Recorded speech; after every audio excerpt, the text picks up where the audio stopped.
मैं हूं आलिया। आप देख रहे हैं ब्रेकिंग बैरियर्स। आप सबको अपने प्रोग्राम में वेलकम करती हूँ। पाकिस्तान की इंटरनल पॉलिटिक्स यानी कि अंदरूनी सियासत तो बहुत ही तेजी से घूम रही है। इसकी वजह यह है कि हम ये कह सकते हैं कि जो अगले, आप कह लीजिए 24 घंटे, अगले 1 से 2 दिन या 3 से 4 दिन बहुत ही अहम है। इसकी वजह यह है कि कुछ तलपट होने जा रहा है। शायद हुकूमत क्या बदल रही है, क्या नो कॉन्फिडेंस वोट जो है वो तहरीक आने लगी है, क्या अपोजिशन इसमें कामयाब हो जाएगी। बहुत सी मुलाकातें हुई जरदारी साहब की और पीएमएलएन की। क्या चल रहा है, क्या अगले कुछ दिनों में, कुछ घंटों में होने वाला है। इसके अलावा एक ताजा तरीन खबर, बड़ी खबर जो है वो ये है कि शाह महमूद कुरैशी साहब ने फरमाया है कि जनाब हमारे जो प्राइम मिनिस्टर हैं वो प्रेसिडेंट पुतिन की दावत पर नेक्स्ट मंथ जा रहे हैं रशिया। एक बड़ी, एक ऐसी खबर जिसके मुतालिक कोई इस तरह के सोचा नहीं जा सकता था, क्योंकि हम तो ये कह रहे थे कि उनकी मुलाकात भी वहां पर नहीं हुई। तो इस वक्त इस तमाम पर तज्जिया करने के लिए मेरे साथ मौजूद हैं अमेरिका से सीजन पॉलिटिशियन हैं और इसके अलावा पॉलिटिकल एनालिस्ट हैं। और क्योंकि बहुत से इनके ताल्लुकात हैं पाकिस्तान के अंदर, बहुत सी खबरें इनके पास होती हैं, तो साजिद तारड़ साहब बहुत बहुत शुक्रिया आज मेरे प्रोग्राम में शिरकत करने के लिए। मैं आपसे ये थैंक पूछना चाहूंगी सर, साजिद तारड़ साहब जरा ये बताइएगा, आगाज इससे किए लेते हैं कि नई खबर आ गई जनाब के जो हमारे प्राइम मिनिस्टर हैं वो रशिया जा रहे हैं और हमने तो अभी तक देखा कि उनकी तो मुलाकात भी नहीं हुई वहां पर चाइना में। तो ये अचानक से कैसे हो गया? इसमें मुझे कुछ ज्यादा इस पे वजन नजर नहीं आता, क्योंकि खान साहब का जो ट्रिप चाइना का है उसको भी मैं कई कई एंगल से देख रहा हूं, क्योंकि एज ए कर्जा मांगने के लिए तो शायद कामयाब हो। एज ए प्राइम मिनिस्टर इतना मैं समझता हूँ सक्सेसफुल नहीं था। उनकी रिसेप्शन जो थी वो कोल्ड थी, वहां पे उन्होंने इतना वार्म नहीं किया। और जो रशिया है वो यूक्रेन में इस वक्त इतना बिजी है अपनी डिप्लोमेटिक फ्रंट पे और मिलिटरीली। तो मेरे ख्याल में इन चीजों के तनाजर से अगर देखा जाए तो Pakistan is nowhere in the on the radar of Russia. और अगर आप एक मिनट के लिए ये सोचें कि पुतिन के साथ खान साहब बैठेंगे तो क्या देने के काबिल होंगे उनको, वो क्या लेने के काबिल होंगे। यहां तक तो मैंने सुना है कि ये काजकिस्तान और रशिया से भी पैसे मांगना चाहते हैं, कर्जा लेना चाहते हैं। लेकिन इन रिटर्न जो है वो रशिया क्या ले सकेगा इनसे? पुतिन का क्या इंटरेस्ट हो सकता है इस वक्त इमरान खान साहब के साथ, जबकि अमेरिका भी कोल्ड शोल्डर है, चाइना आपसे नाराज है सी पैक पे। और अंडर गिवन सर्कमस्टांसेस लेटली अभी रशिया ने S-400 इंडिया को दिया है, और इंडिया प्रेशर भी है उनको, उनके ऊपर के खान साहब को ना मिला जाए, पाकिस्तान के साथ डील ना की जाए। मैं यहां पर यह भी बताना चाहूंगा कि आपकी इंडियन लॉबी जब भी यूरोप में किसी मुल्क से अपने रवाबत बढ़ाते हैं या असला खरीदते हैं, तो साथ ही उनकी ये भी कंडीशन होती है कि to remain to give a cold shoulder to Pakistan. और वो अपनी डिप्लोमेसी में कामयाब है काफी हद तक। मुझे तो ये सिर्फ एक पॉलिटिकल ऑक्सीजन गेन करने के लिए एक ब्लफ नजर आता है, इससे ज्यादा नहीं है। अब देखते हैं, एक महीना है, एक महीना भी तो बड़ा शॉर्ट पीरियड है कि इसमें खान साहब ने जाना वहां पे, तो क्या देंगे, एक्सचेंज क्या होगा, क्या मेरे पैसे लेने के लिए तो जा सकते हैं मांगने के लिए, लेकिन देंगे क्या इन रिटर्न, ये एक क्वेश्चन मार्क है। लेकिन ये कि बदलती सूरत हाल में कोई पता नहीं है, क्योंकि इस वक्त जिस तरीके से ये चाइना गए हैं, अमेरिका को स्नब किया इन्होंने। हो सकता है कि पुतिन साहब की ख्वाहिश हो कि पाकिस्तानी प्राइम मिनिस्टर वहां जाए अमेरिका को स्नब करने के लिए। और जिस तरीके से आपको पता है कि ज्यादातर ममालिक में ने चाइना में भी बाइकाट किया था चाइना का, और उनको जरूरत थी बंदों की। तो इन सर्कमस्टांसेस में हो सकता है कि रशिया भी थोड़ा सा ये बताना चाहे दुनिया को, या खासकर अमेरिका को, कि we still have allies and we are still a player. इससे ज्यादा मेरे ख्याल में खान साहब के पास देने के लिए कुछ भी नहीं है, पाकिस्तान के पास देने के लिए कुछ नहीं है, बल्कि लेने के लिए तैयार है। खान साहब का आपको पता ही है, चाइना, रशिया और काजकिस्तान, इन तीनों से पैसे मांग रहे हैं। तो साजिद साहब बड़ा अहम नुकता आप लाए हैं कि हो सकता है कि प्रेसिडेंट पुतिन जो है वो ये सोच रहे हो कि चलें जरा इमरान खान साहब रशिया तशरीफ लेकर जाएं और जरा अमेरिका को जो है वो ठीक ठाक सुनाएं, ताकि उनको खुशी भी हासिल हो और अमेरिका को एक पैगाम जाए। लेकिन शायद हम ये नहीं जानते कि इससे हमारे ऊपर कितने बुरे असरात पड़ेंगे। लेकिन साजिद साहब, जो पाकिस्तान के अंदर पॉलिटिक्स इस वक्त चल रही है सर, वो तो लग रहा है कि बस अभी खान साहब की जो हुकूमत है वो चंद घंटों की मेहमान है। नजर तो ऐसा आ रहा है। आपने देखा कि जरदारी साहब मिलने गए हैं वहां पर चौधरी शुजात साहब से। देखिए, मैंने आपको पहले भी कहा था कि खान साहब निकलेंगे तो पीछे से चीजें हिलनी शुरू हो जाएगी। सबसे पहला तो रिटर्न यही है, शहबाज शरीफ साहब और पीपल्स पार्टी बड़े अरसे बाद इकट्ठी हुई। उसके बाद जो रिसेंट है कि काफ लीग जो है वो भी काफी अरसे से नाराज थे, और इनमें खास साहब के लिए न्यूज ये है कि आपने जो इकट्ठे किए हुए थे लोग वो सब भागना शुरू हो चुके हैं। इस वक्त ना सिर्फ काफ लीग जो है वो मुलाकात कर रही है जरदारी साहब से, दूसरी इंफॉर्मेशन, दूसरा जो एक नया एक इसमें एक एंगल आ रहा है कि MQM जो है उनके पास 2 वजारतें हैं, लेकिन उनके तहफुजात हैं। वो एक वजारत जो है लॉ मिनिस्ट्री, वो समझते हैं ये हमारी नहीं है, थर्ड पार्टी की है, और वो उनकी ख्वाहिश है कि जो एक वजारत टूटी फूटी है उसको भी छोड़ दिया जाए। एक तो दूसरी चीज ये आ रही है। तीसरा, बलोचिस्तान से जो एक मिनिस्ट्री उनको दी गई है, इस वक्त आपके सेनेट के चेयरमैन है, इंटरेस्टेड है कि किसी पख्तून को भी एक मिनिस्ट्री दी जाए। जुबैदा जलाल एक मिनिस्ट्री उनके पास है, लेकिन दे आर नॉट सेटिस्फाइड उस पर।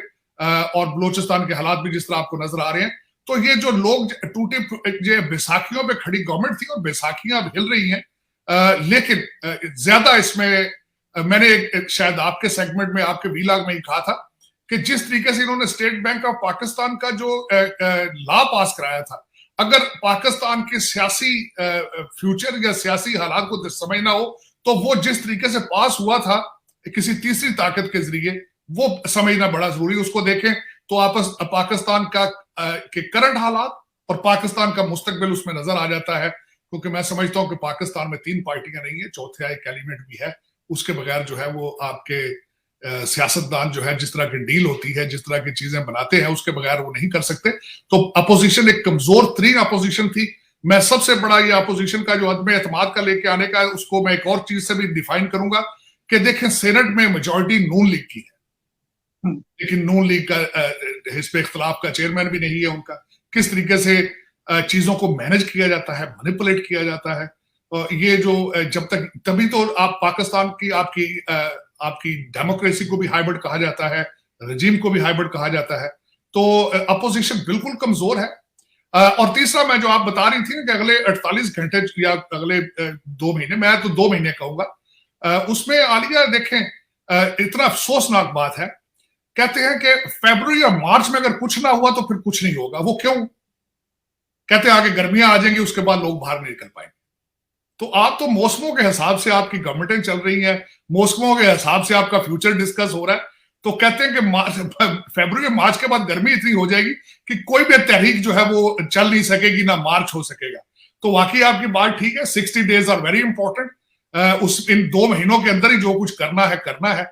और इस तोड़ जोड़ में देखें कि ATM खुलती हैं या फिर इस पे काले चलती हैं, ये 2 अवामल जो है वो चलेंगे।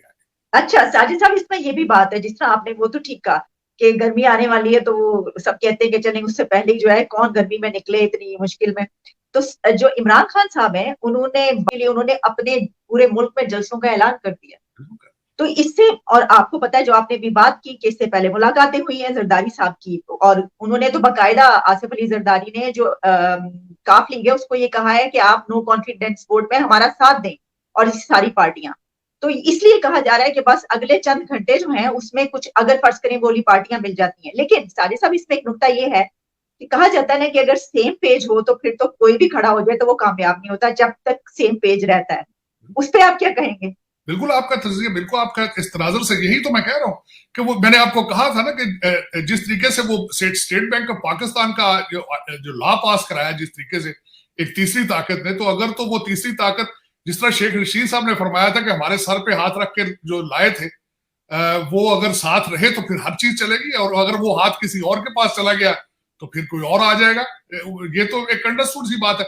मूवमेंट पाकिस्तान, इमरान खान साहब की गवर्नमेंट जो थी वो तो इतनी इंतहाई कमजोर थी, जिस तरीके से आपको पता है इनकी जो कौमी असम्बली में इनकी अक्सरियत है, जिस तरीके से ये सेनेट के इनके हालात हैं, जिस तरीके से ऑर्डिनेंस के जरिए इन्होंने अपनी गवर्नमेंट को चलाया, जिस तरीके से इन्होंने प्रेसिडेंशियल ऑर्डिनेंस के जरिए, तो उसमें तो कोई ढकी छुपी बात नहीं है कि अब देखें क्या होता है। जो रिसेंट एक जिस तरह आपने कहा जलसों का इन्होंने किया है, एक और उसी तनाजर से खबर है, अली अमीन गंडापुर साहब के भाई को जो नाअहल करार दिया गया है। अब उसमें मेरी मिली जुली ओपिनियन ये है कि एक मैसेज तो खान साहब को ये दिया है उन्होंने, जिस तरह आपने कहा कि जलसों के बारे में कि you have to be very careful, एक सिग्नल दिया उनको कि ध्यान से जरा करना है, कि हर जलसे में जाके जिस तरीके से KPK में कहा जाता था, हमारे स्पीकर साहब असद कैसर साहब जाके बयान देते रहे थे कि मेरे पास इतना पैसा मौजूद है और सिर्फ जीतने वालों को दिया जाएगा तरक्याती फंडों में। तो इन चीजों में, और अली अमीन गंडापुर साहब के बारे में जो इलेक्शन कमीशन के ओपिनियन थी कश्मीर में, और उसके बाद उन्हें मना किया गया था, लेकिन खान साहब फिर उनको साथ लेके जाते रहे। और जिस तरीके से खान साहब ने खुद इलेक्शन कमीशन रूल्स की खिलाफ वर्जियां की पेशावर में जाके, तो एक तो सिग्नल उनको ये दिया गया कि अगर बलदियाती इलेक्शंस में आपने चीजों को अपने की वायलेशन की अपने इलेक्शन कमीशन के रूल्स की, तो we will have a tough stand on it. लेकिन साथ इलेक्शन कमीशन के बारे में मेरे जो तहफुजात हैं, एक तो फैसल वाडा साहब का केस का फैसला नहीं किया जा रहा, और दूसरा जो फॉरेन फंडिंग के केस की वजह से ऑलमोस्ट जो है वो इंसाफ की तारीख जो है वो बिल्कुल इंसाफ हो रहा है उनके साथ 5 साल से बिल्कुल। तो उसमें मिली जुली सी ओपिनियन है मेरी, लेकिन अब देखें कि आगे आने वाले दिन क्या बताते हैं। लेकिन मेरी नजर में जो इस वक्त जो मेरा जो एक छोटा सा एनालिसिस मैं आपको बताना चाहूंगा कि चाइना से जब वापस आए तो हमारे वजीर खजाना शौकत तरीन साहब ने आते ही एक बयान फेंक दिया है कि हम IMF से निकलने के लिए तैयारियां कर रहे हैं। तो एक तो ये था, लेकिन साथ ही कंट्राडिक्शन है मोहित यूसुफ साहब की कि उन्होंने कहा है कि अमेरिका की पाकिस्तान की फॉरेन पॉलिसी पे अमेरिका हमेशा असरअंदाज रहेगा, चाहे वो IMF के जरिए रहे, वर्ल्ड बैंक के जरिए रहे, एशियन डेवलपमेंट बैंक के जरिए रहे। तो ये दो मुख्तलिफ किस्म के लोग हैं। और लेकिन अगर IMF के या अमेरिका से जान छुड़ाना है तो शौकत तरीन को साहब तो आप मुलाजिम है यहाँ के, आपको आ जाना चाहिए। मोहित यूसुफ साहब को वापस अपने घरों में आ जाना चाहिए अगर चाइना की तरफ जा रहे हैं। लेकिन इस वक्त आप जो खान साहब ने चाइना गए हैं, आपने दुनिया को बिल्कुल एक क्लियर सिग्नल दिया है कि we are in a Chinese camp. और मैं समझता हूं करना चाहिए भी था, क्योंकि दूसरी तरफ से इनको कोई घास नहीं डाला जा रहा था। इन पे डबल गेमर, और दूसरा डबल गेमर होने की वजह से नॉन सीरियस एलिमेंट्स थे इनकी तरफ से, फॉरेन पॉलिसी पे कोई जोर ना होना, और दूसरा इंडिया को एक अच्छा पार्टनर अगेंस्ट चाइना। इस वक्त अमेरिका जो है और वेस्ट वो समझ चुका है कि India can serve us better. उसमें आपकी कमजोरियां हैं, सबसे पहली कमजोरी आपकी माशी कमजोरी, क्योंकि इकोनॉमिकली आप स्ट्रांग नहीं है, आप जहां जाते हैं पैसे मांगते हैं। दूसरा ये है कि आपके ऊपर सबसे बड़ा जो एक करप्शन के एलिगेशंस है, जिस तरीके से चाइनीज आपसे नाराज है, CPEC पे नथिंग बट करप्शन। उनके जो $26 बिलियन की इन्वेस्टमेंट उन्हें डूबती नजर आती है। और जिस तरीके से आपके आज के हालात हैं, देखिए कभी मैं एक और तजिया इस जो चाइना का जो ट्रिप लगा कर आए हैं, चाइना में खान साहब गए हैं, 75 कंपनियों को कन्विंस करने की कोशिश कर रहे थे कि आप ग्वादर आए, आप इंडियन ओशन में आपको फ्रेट सस्ता पड़ेगा। लेकिन आप उन हालात में जो नोशकी में जो कुछ हुआ है, आप खान साहब उधर लोगों को कन्विंस कर रहे हैं, और पाकिस्तान के अंदर आपके ऊपर अटैक हो रहे हैं। आपने कहा है कि 20 नौजवान शहीद हुए हैं, लेकिन दूसरी पार्टी कह रही है हमने 100 से ज्यादा लोग मारे हैं, और 4 दिन हालते जंग में रहे हैं। क्या ख्याल है, चाइनीज ये देख नहीं रहे आप किस तरीके से वो आपका फ्रेट यूज करेंगे, किस तरीके से आपका ग्वादर चलेगा? ये कमजोरियां हैं। मैं समझता हूं आपकी नॉन सीरियसनेस, आपको चाहिए कि आप लोगों को कन्विंस करने तब जाएं जब आपके घर के अंदर अमन हो, जब सारी चीजें आपके कंट्रोल में हो। ये मैं समझता हूं कि इंतहाई काबिल अफसोस था कि आप वहां से पैसे मांगने चले गए, आप ग्वादर की, आप CPEC की गारंटियां देने चले गए, और पीछे आप हालते चल गए। ठीक, अच्छा साजिद साहब, ये जो हमने बात की अभी कि चाइना में गए, तो इसके ऊपर पहले तो ये कि हम सबको माफी मांगनी चाहिए इमरान खान साहब से, क्योंकि हमने ये कहा था कि प्रेसिडेंट शी से उनकी मुलाकात नहीं हुई। उन्होंने मुलाकात करके दिखा दी, और तस्वीर भी उतरवाई है उन्होंने, बल्कि वीडियो भी बनवाई है, सिर्फ तस्वीर नहीं उतरवाई। लेकिन जब हम मंसूबे देख रहे हैं तो कह तो रहे हैं कि जी इतने $1 मिलियन का हुआ, इतने मिलियन, लेकिन अभी तक कोई इतना बड़ा मंसूबा जो है वो सामने नहीं आया कि आखिर उससे क्या। तो क्या आपको लगता है कि इतनी बड़ी इन्वेस्टमेंट वो लेकर आए हैं कि जिससे जो IMF के प्लान जो है वो चले, इस मरतबा ले लिया, अगली दफा ना ले, ऐसा कुछ हुआ? नहीं, इस वक्त जो मेरी नजर में मैं देख रहा हूं, Pakistan is trying to milk everybody. उसकी वजह यह है कि आपने देखें 26 बिलियन। अब मैं देखें, मैं थोड़ा सा IMF के इसमें CPEC के बारे में बोलना चाहूंगा आगे, कि $26 बिलियन आपने किस तरीके से उसको मिल्क किया आपने। चाइनीज जो तहफुजात हैं उनके, आपका जहां भी वो जाते हैं आपकी रेड टेप उनसे पैसे मांगती है। आप उनके प्रोजेक्ट्स के ऊपर आप जो उनको चीजें सप्लाई करते हैं ओवर प्राइसिंग करके करते हैं। और देखिए वो परेशान है कि चोरों को मोर पड़ गए, क्योंकि तो वो खुद भी करप्ट है लोग। लेकिन करप्ट से मिले तो क्या होता है, बिल्कुल यही स्टोरी CPEC की हुई है। अब वहां से वो बेचारे फंसे हैं, उनके पास चॉइस नहीं। 60 बिलियन का प्रोजेक्ट था, आधे तो आप खा पी गए। उनके पास क्या चॉइस है? चाइना के पास उनके पास कोई चॉइस नहीं है। अब अमेरिका के पास तो चॉइस है इंडिया का। लेकिन जो वो बेचारे 26 बिलियन लगा चुके हैं, उनके पास तो चॉइस कोई नहीं, वो इजहार तो करते हैं अपनी नाराजगी का। जिस तरीके से खान साहब को रिसीव किया गया एयरपोर्ट पे, उन्होंने रिसीव इस तरह किया जिस तरह इस्लामाबाद के मेयर को किया जाता है रिसीव। देखिए ना, एक बहुत मामूली नौयत का जो आया गवर्नमेंट ऑफिशियल उनको रिसीव करने, इस तरह प्राइम मिनिस्टर को रिसीव तो नहीं किया जाता। और दूसरा, वहां पे जाके फिर जूम पे मुलाकातें की गई उनसे। हाँ, तस्वीर तो कहते हैं, ये जो तस्वीर आप जिसकी बात कर रही हैं, ये हो सकता है कहीं साइड लाइन में या किसी जगह पे खड़े होकर सिर्फ एक फोटो आप किया हो, लेकिन उन्होंने बिल्कुल आपको ट्रीट ऐसे ही किया है जिस तरह खैरात मांगने वाला आता है और जिसको ट्रीट किया जाता है। देखिए ना, जब भी आप जाते हैं कहीं पे, बाइलैटरल चीजें होती हैं। अगर आपके पास कोई प्रोडक्ट बेचने के लिए हो, प्रोडक्ट को देने के लिए, एक्सचेंज करने के लिए कुछ हो, लेकिन जब आपकी इंटरनेशनल रिप्यूट ऐसी हो कि आप जिनसे पैसे लेते हैं आप उनके साथ डबल गेम करते हैं दूसरी साइड, और तीसरा आप हर चीज बेचते हैं अपनी। मैंने अफसोस के साथ मैं कहता हूं, बहुत ज्यादती होगी कि आपकी जो 70,000 शहादतें हैं दहशतगर्दी के खिलाफ, वॉशिंगटन डीसी और वेस्टर्न सिविलाइजेशन ये समझती थी आपने वहां पे भी पैसे बनाए हैं। जंग अगेंस्ट दहशतगर्दी आपका कारोबार था, ये समझा जाता है वॉशिंगटन डीसी में। तो साजिद साहब, जो आपने खा गए पैसे का जिक्र किया, ये क्या आप पापा जॉन पे इल्जाम लगा रहे हैं? आप क्या कह रहे हैं? मतलब नहीं, पापा जॉन तो एक कहते हैं टिप ऑफ द आइसबर्ग है ना, इसमें तो बहुत कुछ बना है, बहुत कुछ बना है। हर गवर्नमेंट ने, हर रजीम ने खाया है, इसने एक पार्टी ने नहीं खाया। मैंने जब इसके बारे में मैं चाइनीज मीडिया पढ़ता हूं, जब अमेरिकन मीडिया पढ़ता हूं, आपने ओवर बिलिंग की है। आपके हर डिपार्टमेंट में जहां उनका कोई फाइल जाती है, आप उनसे पैसे मांगते हैं, आप मिलियंस डॉलर्स मांगते हैं आप उनसे, आप उनको मिल करने की कोशिश करते हैं।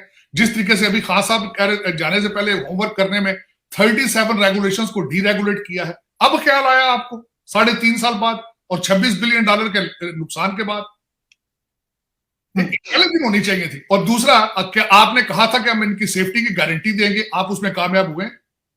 बिल्कुल कामयाब नहीं हुए।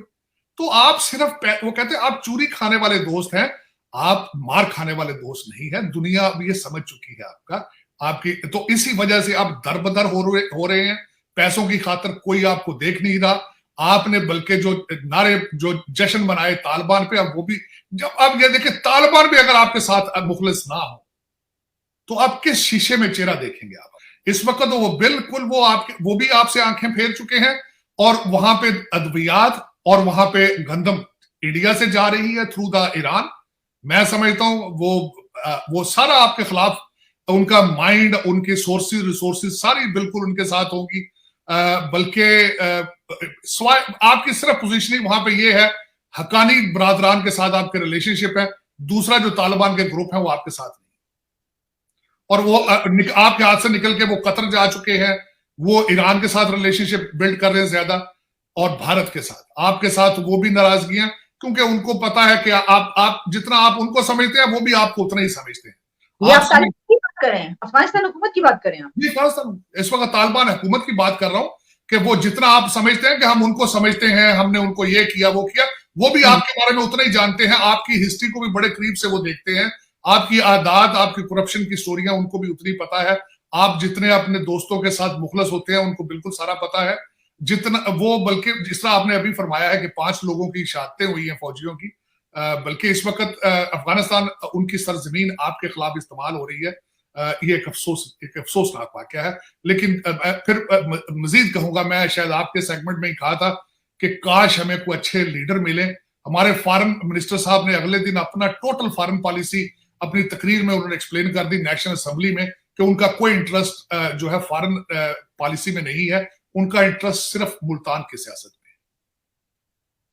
सही। और ये जो अब हम जिस वाकये का जिक्र करें कि उन्होंने वहां के अंदर से जो है कुरम एजेंसी पे हमला किया, तो उसके बाद हमारा जो मौकिफ था, वो हमारा स्टैंड ये सामने आया कि ये कहा गया कि हम अफगान तालिबान हुकूमत से हम ये तवक्को करेंगे कि आइंदा उनकी इजाजत के बगैर ऐसा कोई हमला ना हो, या वो हमले की इजाजत ना दे आइंदा। अब आप इससे सोच लीजिए। इजाजत के साथ किया उन्होंने। लेकिन देखें, तालिबान खुद भी अगर देखा जाए तो मेरा जो असेसमेंट तालिबान के लिए है कि वो भी मैच्योर नहीं है, उनके पास भी सोर्सेज रिसोर्सेज नहीं है कि वो इतने बड़े टेरिटरी को कंट्रोल रख सकें, कर सकें। उनके पास इंफ्रास्ट्रक्चर मौजूद नहीं है, उनके पास तालीम मौजूद नहीं है, कि वो ममालिक की तरह अपने आप को ऑर्गेनाइज कर सकें। वो एक ओपन असले के लिए मार्केट बन चुका है और इसी तरह बनता रहेगा। अब लोग उनको भी तवज्जो नहीं दे रहे, और कोविड की वजह से हर मुल्क के अपने अपने मसाइल हैं, उन पे तवज्जो दें, या फिर जिस तरह उनका 70% बजट था वो सारा फॉरेन फंडिंग पे था, वो कहां से चलेगा? वो तो नहीं चलेगा। ये पाकिस्तान को पहले सोचना चाहिए था कि उनके पड़ोस में अगर इतनी बड़ी मार्केट बनेगी, इतनी बड़ी असले की मार्केट बनेगी, तो उसका इम्पैक्ट आपके ऊपर क्या होगा? ये वही होगा। और आप बिल्कुल आप उसके उनके हिट लिस्ट पे हैं आप। बल्कि यही से आप उस इलाके का तीसरा कारोबार मैं भूल गया हूँ।